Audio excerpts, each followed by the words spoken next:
कोई पूछ रहा था किसी निज जनों से, महाराज जी कोई चमत्कार करते हैं, महाराज जी कोई चमत्कार बताते हैं? वो सोचते कोई जादू कोई टोना, इतने लोग लगे कोई जादू तो जानते होंगे। अरे सद्य वशीकरण चूर्ण मनंत शक्तिम तम राधिका चरण रेणु मनुस्मरामी, अखिल कोटि ब्रह्मांड नायक को अधीन कर ले ऐसी रज में रहते हैं, चमत्कार कौन सा? महारानी के गोरे चरणार बिंद की ठसक और राधा राधा नाम तुम देखो, तुम्हारे हृदय में कैसा चमत्कार उदय होता है। कौन सा आजकल लोग ऐसा चाहते हैं।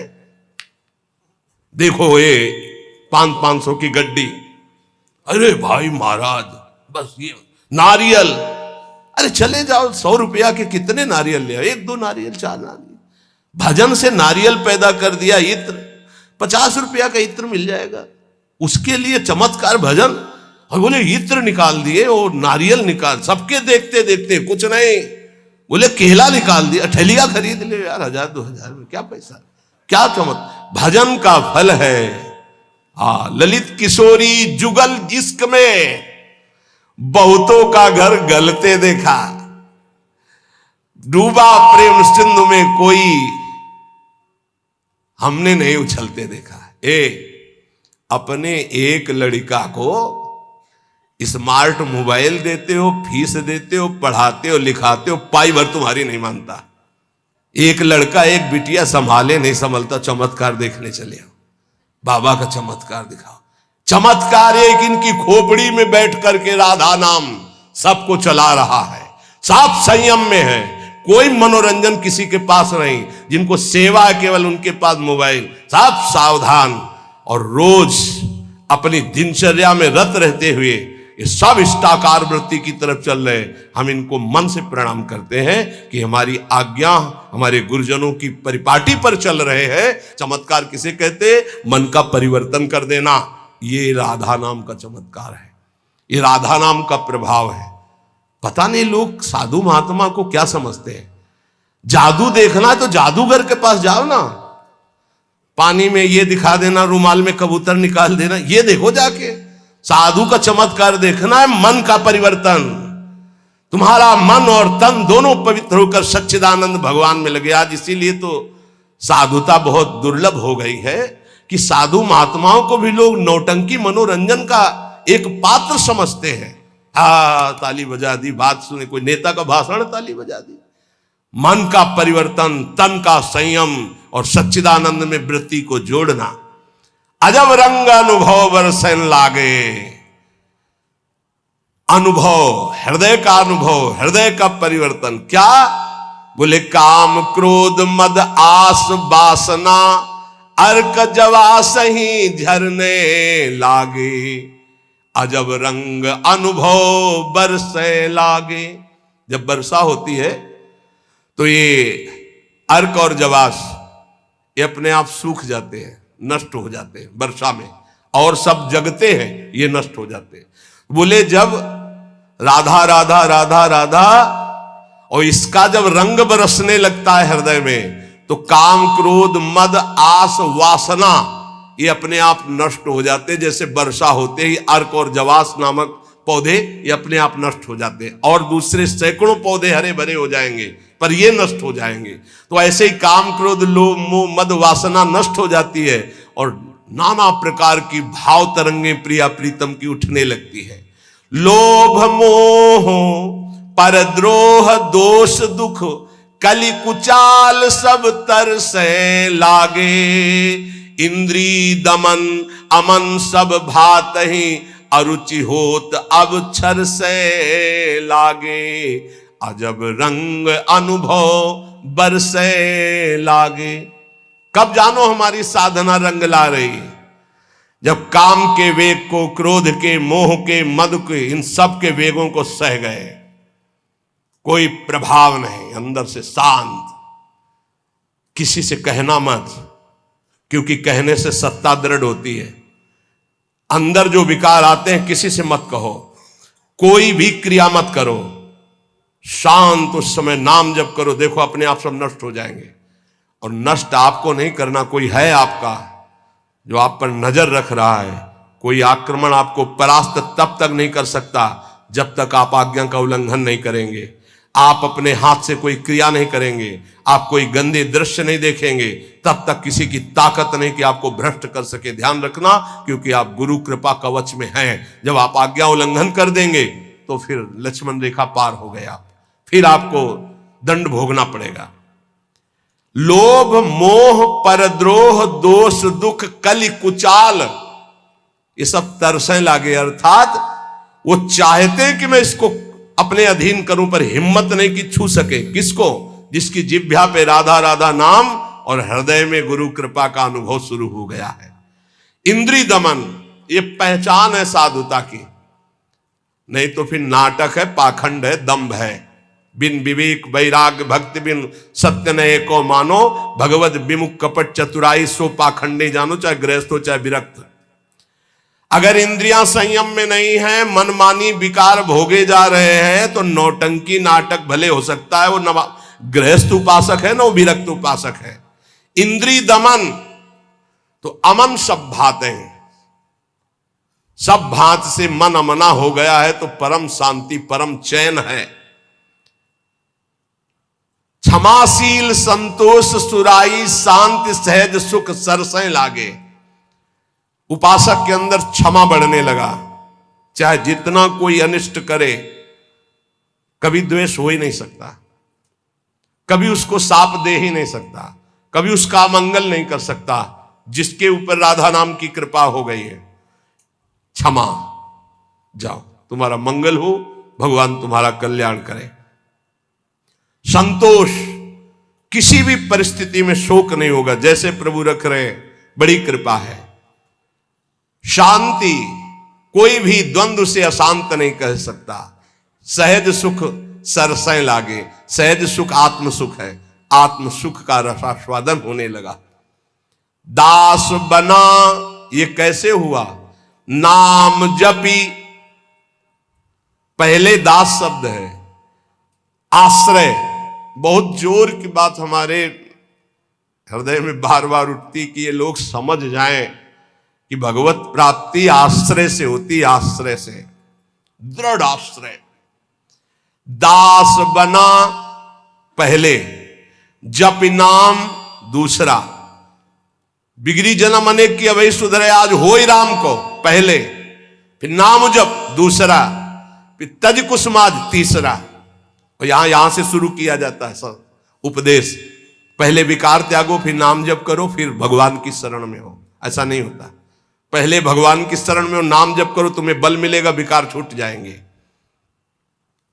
उपजा मुक्ति, मुक्त पद, बहुत सुंदर महात्माओं के वचन है। पहले भगवत दासत्व आश्रय, खूब नाम जप, तो बोले मोक्ष पद भी हृदय में ही प्रकाशित हो गई। ये मोक्ष पदवी क्या है? इसकी पहचान क्या है कि आप मुक्त हो गए हो? शत्रु मित्र समजान मान मान अपमान सम दुख सुख लाभ नहान या जो कृपा हरिवन, ये मुक्त पुरुष का लक्षण है। चाहे शत्रु हो उसके साथ व्यवहार कर रहा हो, या मित्र हो, दोनों में समान भाव, मान और अपमान में समान भाव, सुख दुख में समान भाव, लाभ हानि में समान भाव, जय पराजय में समान भाव। ये जिसके हृदय में आ गया वो मुक्त हो चुका है। गीता जी में भगवान ने कहा, निर्माण मोहाजित संग दोषाध्यात्म नित्या विनिवृत्त कामा द्वंद्वेर विमुक्ता सुख दुख संगई गच्छन्त अमूढ़ा। ऐसा अमूढ़ अव्यय पद का अधिकारी महापुरुष मुक्त पद में विराजमान कौन है? बोले जो मान रहित हो चुका है। मान बिल्कुल उसके हृदय में प्रियता पैदा नहीं कर पा रहा, और अपमान बिल्कुल दुख नहीं पैदा कर पा रहा। अमोहा, ना अपने शरीर से मोह है, ना किसी के शरीर से मोह है। ये मुक्त पुरुष का लक्षण है। जित संग दोषा, चाहे जितने भोगों के बीच में उसका मन भोगने के लिए चलेगा ही नहीं, वो जीवन मुक्त पुरुष है। जित संग दोषा, अध्यात्म नित्या, निरंतर आत्मस्वरूप में स्थित, विनिवृत्त कामा, समस्त कामनाएं निवृत्त हो चुकी है। द्वंद्व विमुक्ता, हर द्वंद्व से वो मुक्त हो चुका है। मान अपमान सुख दुख लाभ हानि चिंता शोक भय मृत्यु, सब से सुख दुख संगई, सुख और दुख में समान भाव। ऐसा महापुरुष परम ज्ञानी महात्मा वो जीवन मुक्त है, वो यहां कह रहे हैं। दास बना पहुंचे मुकाम जे आंखें कहत हवाला। साधु की पहचान चिकने गाल से नहीं, साधु की पहचान उसके नेत्र से होती है, सिर्फ नेत्र से। ऐसे तो मांस मछली खाने वाले के भी गाल चमकते देखे हैं कि वो बहुत ही चिकन, तो चिकनाहट को थोड़ी साधुता है, वो तो घी दूध से चिकनाहट आ जाती है। अच्छा खाओ पियो तो मांस चढ़ेगा, चिकना हो जाएगा शरीर। बोले बहुत चमक रहा है चेहरा, तो हम आपको दिखाएं कि विषयी पुरुष हो, चेहरा चमक रहा है, वो भजनानंदी है क्या? नहीं, वो खान पान का है चेहरा। दास बना पहुंचे मुकाम तो आंखें कहत हवाला। अच्युत मुनि के आश्रम में जी उड़िया बाबा पहुंचे, गंगा के किनारे है, तो देखा, जे दृष्टि दे, अरे अपने शिष्यों से कहा दौड़ो, ब्रह्मबोध संपन्न महापुरुष पधार रहे हैं। दृष्टि में पता चल, बोले दास बना पहुंचे मुकाम जे तो आंखें कहत हवाला। आंखें परिचय बता देती है कि ये किस कोटि का महात्मा है, जीवन मुक्त है या प्रपंची है या विषयी है या साधक है या साधना की किस स्थिति में है। पहुंचा हुआ महापुरुष के नेत्र बताते हैं। दास बना पहुंचे मुकाम जे आंखें कहत हवाला। जे दृष्टि में दृष्टि ऐसे मिली तो पता चल जाता है कि किस कोटि की स्थिति है। अब बता रहे हैं कि दो प्रकार की आंखें होती है सिद्धों की। एक होती है जो ज्ञान सिद्ध होता है, करुणा और मैत्री, ये दो आंखों में नहीं होंगी। करुणा और मैत्री नहीं हो, क्योंकि वो निर्मम निरहंकार अद्वितीय स्थिति को प्राप्त महापुरुष बिल्कुल शुष्क शुष्क काष्ठवत हृदय, ना दया ना करुणा ना मैत्री न द्वैत। जब अपने सिवा है नहीं कोई, तो आप उनकी दृष्टि में देखोगे तो ना हिलन ना डुलन, और नेत्र के आसपास की सारी पुतली साफ एकदम श्वेत, वो ब्रह्माकार वृत्ति के नेत्र होते हैं। रुद्रवत एकदम दृष्टि उनकी, और बिना चंचलता रहे, बार बार ऐसे नहीं, खुले हो एकदम अलक्ष श्वेत पुत्री, सिंहवत दृष्टि।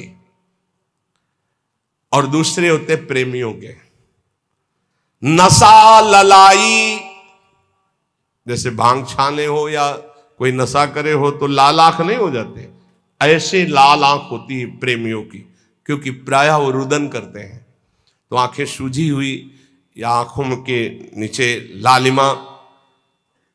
थकित पूतरी, वो एक विचित्र दशा होती है, बड़े ही सरस, बड़े ही व्याकुल, बड़े ही थकित नेत्र। पलक न लागत हाला, अपलक दृष्टि उनकी भी रहती है। ज्ञानी की दृष्टि भी ऐसी होती है, प्रेमी की दृष्टि होती है, पर दोनों में अंतर होता है। एक एकदम काष्ठवत शुष्क, मतलब वो शब्द अशुद्ध होगा, उदाहरण नहीं दिया जा सकता, जैसे खुली हुई मुर्दे की आंख, कोई हलन डुलन चलन कुछ नहीं। कई बार उड़िया बाबा को बाहरी लोगों ने समझा कि पधार गए हैं, ऐसी दृष्टि बस कुछ नहीं। और प्रेमी जनों की दृष्टि नशा ललाई, थकित पूतरी, पलक न लागत हाला। मतलब नेत्र ऐसे कि देखो तो आसक्त हो जाओ, बड़े सरस, बड़े प्रेमी, बड़े थकित, और हल्की सी लालिमा नेत्रों में छाई हुई है, सुरंग नेत्र है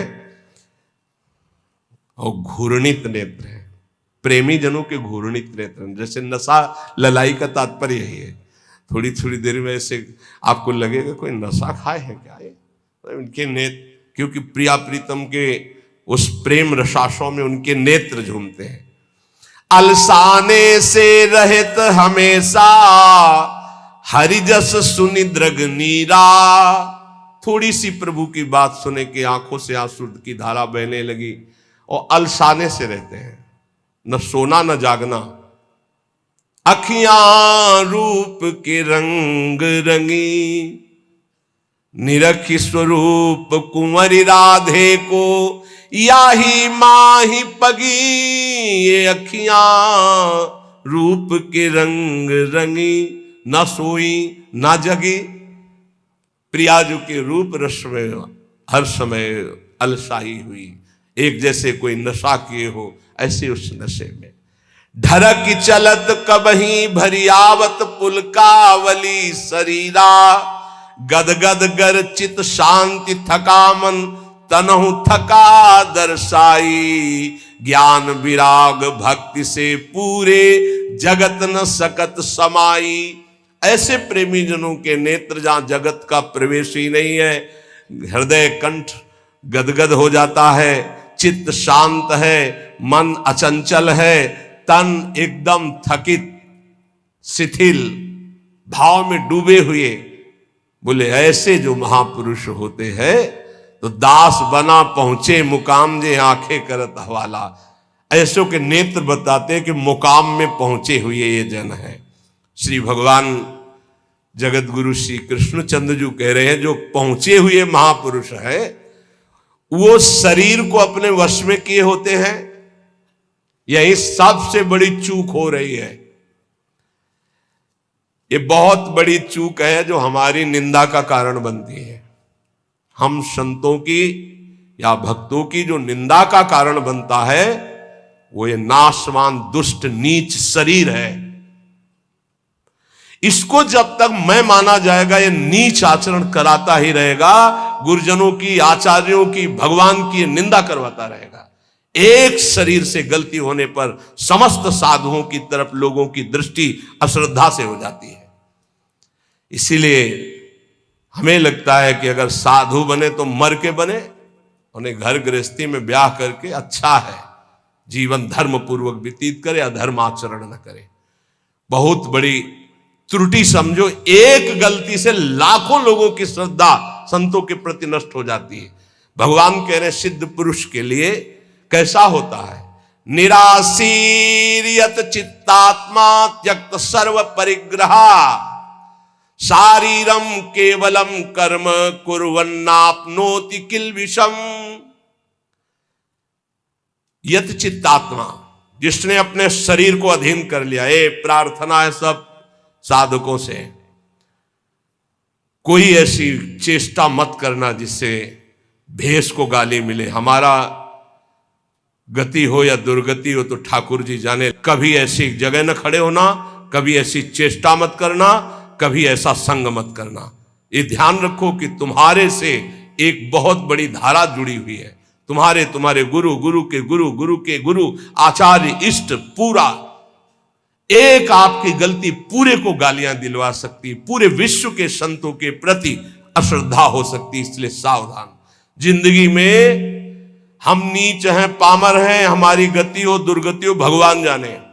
हमसे ऐसा आचरण न बन जाए कि हमारे गुरुजनों को गाली मिले।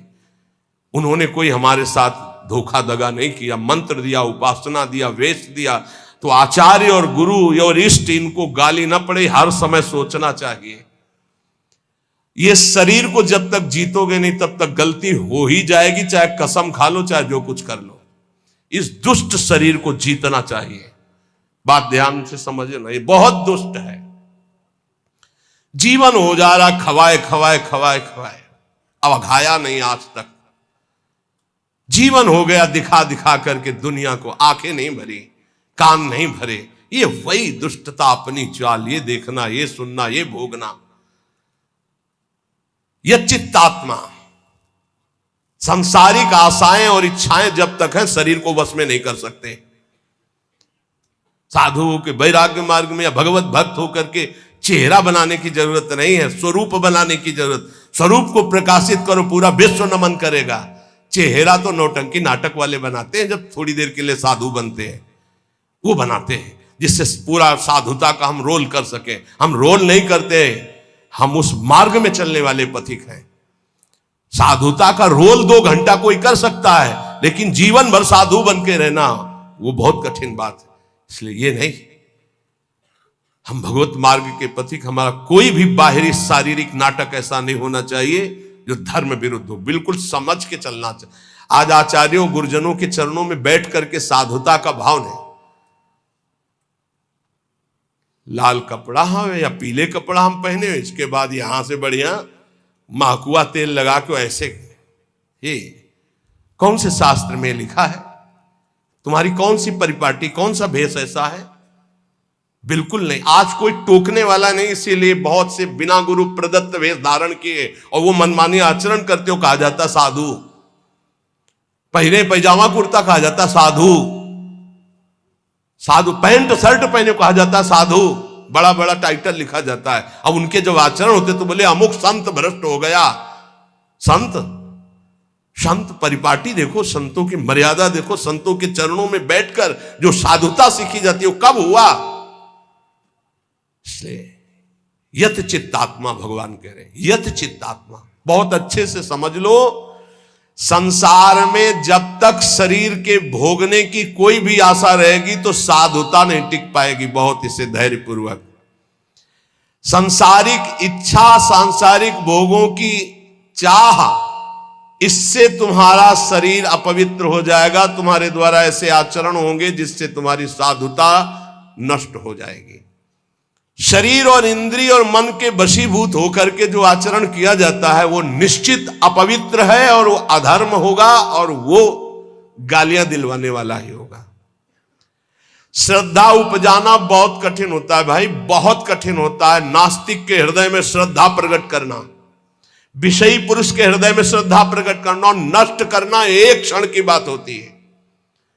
जन्म जन्मांतरों की सुकृत एकत्रित होने पर श्रद्धा होती है और एक चेष्टा पूरी लाखों की श्रद्धा नष्ट कर देगी। लाखों का मंगल करने का पाप लगेगा उसको और वो दुर्गति को प्राप्त होगा। इसलिए साधु वेश में बहुत होश में, ये कोई खिलवाड़ नहीं है। ऐसे लोग करते तो खिलवाड़ नहीं, सारी जिम्मेवारी है आपकी। ऐसे कर दिया तो जिम्मेवारी, उनकी श्रद्धा की रक्षा करना तुम्हारा कर्तव्य बन गया। उनके कल्याण की तरफ तुम्हारी दृष्टि जानी चाहिए। ऐसा कोई ये नहीं कि तुम स्वामी बन गए तो जो मनावे सो आचरण करो, ऐसा नहीं है।